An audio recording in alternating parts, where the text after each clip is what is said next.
જૂનાગઢ જિલ્લામાં કમોસમી વરસાદથી ખેતી પાકને ભારે નુકસાની વેઠવાનો વારો આવ્યો છે। એવા સમયે વિસાવદરના કાનાવડલા અને સુભાવડલાના ખેડૂતોમાં રોષ ફાટી નીકળ્યો છે। અહીં નુકસાની થતાં ખેડૂતોએ મગફળીનો પાક સળગાવી દીધો છે। હવે રવિ પાક લેવા માટેની ખેતરની સફાઈ વહેલી તકે જરૂરી છે, ત્યારે ના છૂટકે ખેડૂતોએ મગફળીનો 28 વીઘાનો પાક સળગાવી દીધો છે।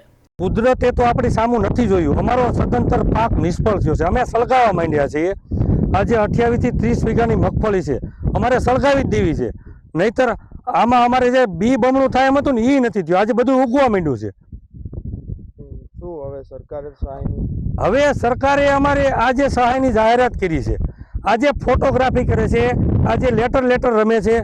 હું કહું છું સદંતર બંધ કરો અને ખેડૂતના ડાયરેક્ટ ખાતાની અંદર તમે એને પૈસાની અત્યારે જરૂર છે, કારણ કે પાછળ રવિ પાકની સિઝન છે, ચાલુ થાય છે, એને રવિ પાક કરવાનો છે, વાવેતર કરવાનું છે, અને તમે આવું ખોટા હું કામ તમે દિલાસા આપો છો? તમે સીધી તમારે સહાય કરવી જ હોય તો તમારી તેજુરી શું ખાલી થઈ ગઈ છે?